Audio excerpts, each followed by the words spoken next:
दोस्तों नमस्कार, मैं हूं Bal Mukund Mahapatra. BM fast state news पैनासोनी की तेज खबर में आपका स्वागत है।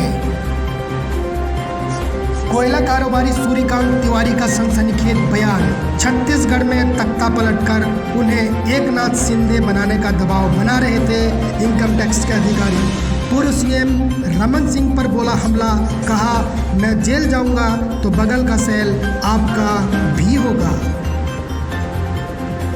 छत्तीसगढ़ की सियासत में सूर्यकांत तिवारी नाम के एक कोयला कारोबारी का 9 मिनट 21 सेकंड का वीडियो वायरल हो रहा है, जिसमें छत्तीसगढ़ की राजनीति में सियासी भूचाल ला दिया है। यह बयान इनकम टैक्स अधिकारी के छापे पड़ने पर तथा पूर्व मुख्यमंत्री छत्तीसगढ़ के डॉक्टर रमन सिंह के बयान के बाद आया है। तो लीजिए सुनिए 9 मिनट 21 सेकंड का सूर्यकांत तिवारी का बयान।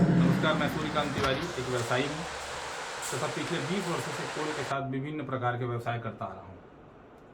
सामाजिक क्षेत्र से जुड़ा हुआ व्यक्ति हूँ और अपने सामाजिक उत्तरदायित्व का निर्वहन करते हुए व्यवसाय करता आ रहा हूँ। मैं व्यवसायिक जगत के अलावा सामाजिक राजनीतिक क्षेत्र से भी जुड़ा हुआ हूँ। मेरी राजनीतिक विचारधारा चाहे जो भी हो, मेरे संबंध सभी से अच्छे रहे हैं। जब प्रदेश में भारतीय जनता पार्टी की सरकार थी तब भी मंत्रिमंडल के वरिष्ठ जनों और भाजपा पदाधिकारियों से मेरे बहुत मधुर संबंध थे।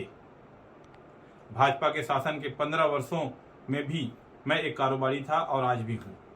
हाल ही में 30 जून 2022 को हमारे यहाँ आयकर विभाग द्वारा सर्च और सर्वे ऑपरेशन किया गया, जिसे आमतौर पर मीडिया में IT रेड के नाम से पुकारा जाता है।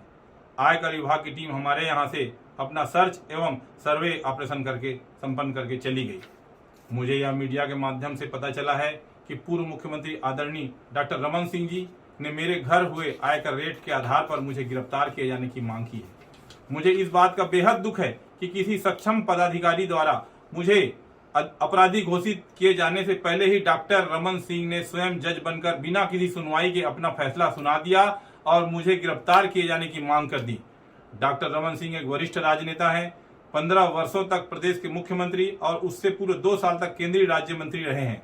मुझे लगता है उन्हें यह अच्छी तरह से मालूम होगा कि आयकर की कार्रवाई होने मात्र से व्यक्ति अपराधी सिद्ध नहीं हो जाता। आज मेरे जो भी व्यावसायिक प्रतिष्ठान हैं और वे कोई आज से नहीं चल रहे हैं। मैं 2002 से कोल व्यवसाय में काम कर रहा हूं और ये बात डॉक्टर रमन सिंह जी एवं सभी लोग अच्छे से जानते हैं। मेरे घर पर आयकर द्वारा जो सर्च एवं सर्वे किया गया, उसमें अगर कोई भी संपत्ति प्रश्नाधीन होती है या कहीं टैक्स संबंधी कोई बात आती है तो उसे निराकरण की एक निर्धारित व्यवस्था है।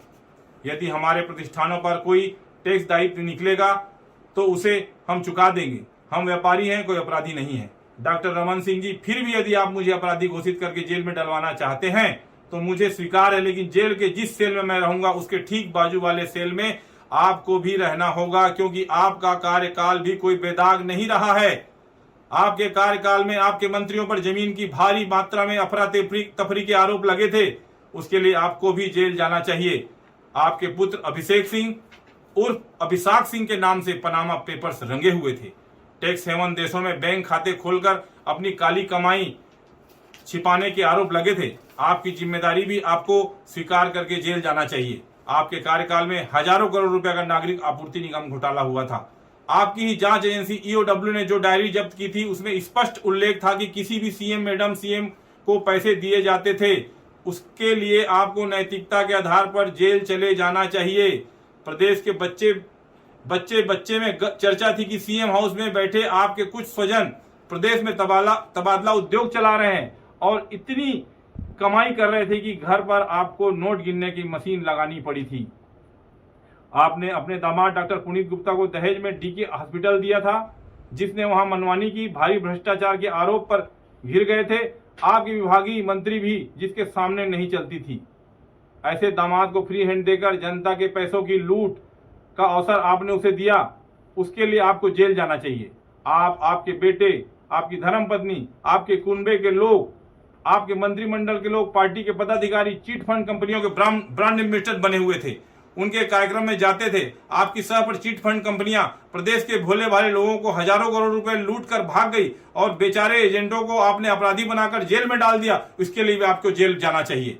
आपकी सरकार की घनघोर लापरवाही अव्यवस्था और कांग्रेस मुक्त भारत के लक्ष्य के चलते 2013 में जीरम घाटी कांड में हमारे नेता, सुरक्षा बलों के जवान मारे गए, उसके खून का दाग आपके दामन पर है डॉक्टर रमन सिंह जी। आपको उसके लिए भी जेल जाना चाहिए।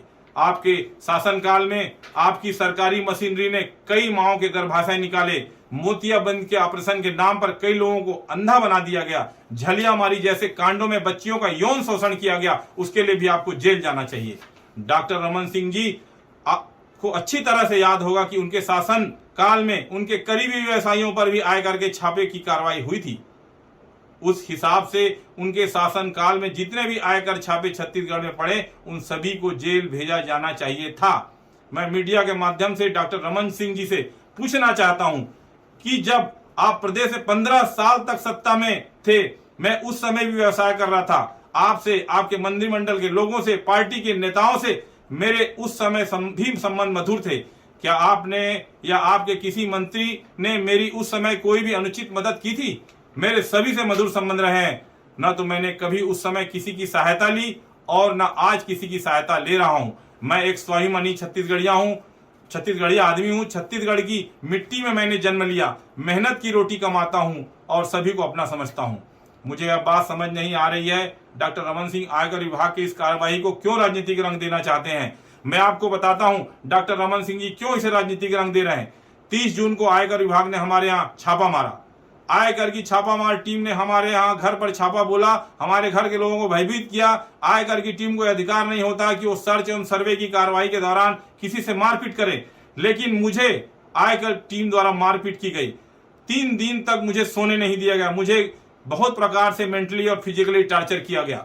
आयकर टीम के अफसरों ने मुझ पर दबाव बनाया कि मैं किसी प्रकार से अपने व्यवसाय में मुख्यमंत्री सचिवालय की उप सचिव श्रीमती सौम्या चौरसिया का नाम जोड़ दूं, बयान दे दूं उनके खिलाफ। परंतु जब मेरे किसी भी व्यवसाय से उप सचिव सौम्या चौरसिया जी का कोई संबंध ही नहीं, तो मैं ऐसा झूठा बयान कैसे देता। श्रीमती सौम्या चौरसिया से मेरे पारिवारिक संबंध है, उनके घर के सभी लोग मुझे जानते पहचानते हैं, उनसे मेरी बीच बीच में टेलीफोनिक बात भी होती है। मैं जब कभी जनता के काम करवाने के लिए मुख्यमंत्री कार्यालय जाता हूं, तो कई बार मेरी उनसे भेंट और मुलाकात होती है। श्रीमती सौम्या चौरसिया अकेली अधिकारी नहीं है जिनसे मेरे अच्छे संबंध है, प्रदेश के भाजपा शासन के और वर्तमान शासन के अन्य अधिकारियों से भी मेरे संबंध हैं। श्रीमती सौम्या चौरसिया मेरे घरेलू संबंध, सामाजिक संपर्क है, मेरे व्यवसाय से उनका दूर दूर तक कोई संबंध नहीं है। परंतु आयकर विभाग वाले किसी भी तरह से मुझे साम दाम दंड भेद से यही कहलवाना चाहते थे, इसलिए उन्होंने मुझे प्रदेश में सत्ता परिवर्तन करके मुख्यमंत्री बनने तक का प्रस्ताव दिया। मुझे आयकर की टीम के अफसरों ने यह भी अकेले में कहा कि प्रदेश के 40 से 45 विधायकों से मेरे बहुत अच्छे संबंध हैं, उनकी एक सूची बना लूं, बाकी विपक्ष के विधायक के सहयोग से प्रदेश में सत्ता पलट हो जाएगी और आपको मतलब मुझे छत्तीसगढ़ का एकनाथ शिंदे बना देंगे। इसके लिए मुझे अपने व्यवसाय से श्रीमती सौम्या चौरसिया का नाम जोड़कर बयान देने कहा गया, जिससे मैंने साफ इनकार कर दिया, जिसके कारण हमें आयकर वालों ने इतना टॉर्चर किया। मैं एक व्यवसायी हूं, लोकतंत्र में और इस देश के संविधान में, इस देश के कानून में मेरा पूरा विश्वास है। मेरे साथ आयकर विभाग के लोगों ने जो भी किया है, जितना भी मुझे टॉर्चर किया, मुझ पर अमानवीय दबाव डालकर जो भी झूठे बयान दिलवाने का प्रयास किया गया, उसके विरुद्ध मैं न्यायालय की शरण में जाने वाला हूं। कितने दुख की बात है कि केंद्रीय एजेंसियां केंद्र सरकार के एजेंट के रूप में विपक्ष शासित राज्यों में तख्ता पलट करने के लिए इस हद तक गिर गई हैं। इसीलिए आज देश में धारणा बन गई है कि केंद्रीय एजेंसियां विपक्ष का दमन करने का हथियार बन गई है। केंद्रीय एजेंसी कार्रवाई करती है, डॉक्टर रमन सिंह या धर्म कौशिक जैसे बड़े लोग उसे राजनीतिक रंग देकर उसका लाभ उठाने का प्रयास करते हैं, जो कि उचित नहीं है। यदि किसी प्रकार के नियम कायदों को लेकर कोई चूक हुई है तो उसे सुधारा जा सकता है, उसके लिए एक राजनीतिक तमाशा खड़ा करने की कोई आवश्यकता नहीं है। यदि व्यापारी होना, कारोबार करना गुनाह है, यदि जीवन में उन्नति करना अपराध है, यदि नियम कायदों की चूक हो जाना अपराध है, तो मैं बेशक अपराधी हूं और मुझसे वैसा ही बर्ताव किया जाए जैसे एक अपराधी से किया जाता है, मुझे कोई आपत्ति नहीं है। जो भी कानूनी व्यवस्थाएं होंगी मैं उसको पूरा करूंगा, पूरा करता आया हूं। लेकिन कृपा करके मेरे घर पर पड़े आयकर छापों को राजनीतिक खेल मत बनाइए, उसे सियासी रंग मत दीजिए, मुझ पर यह उपकार कीजिए। मेरे घर पर पड़े इन छापों को बढ़ा चढ़ाकर ना देखा जाए, इसे आयकर विभाग की कार्रवाई रहने दिया जाए। इसकी मनचाही व्याख्या मत कीजिए, मनचाहे अर्थ मत निकालिए। और मैं आज आप सभी के माध्यम से स्पष्ट कह रहा हूं कि यदि मेरे साथ, मेरे परिवार के साथ कोई अपघात होता है, किसी सदस्य के साथ कोई दुर्घटना होता है तो उसके लिए केंद्रीय आयकर विभाग तथा प्रदेश भाजपा के वे नेता जिम्मेदार होंगे जो प्रदेश में सत्ता परिवर्तन के लिए मुझे बलि का बकरा बनाने की साजिश कर रहे हैं। मैं महात्मा गांधी के आदर्शों पर चलने वाला व्यक्ति हूं। मैं अन्याय के खिलाफ आखिरी सांस तक लड़ूंगा। मैं झूठ के खिलाफ अपने आखिरी दम तक संघर्ष करता रहूंगा। धन्यवाद। जय हिंद, जय छत्तीसगढ़, जय भारत।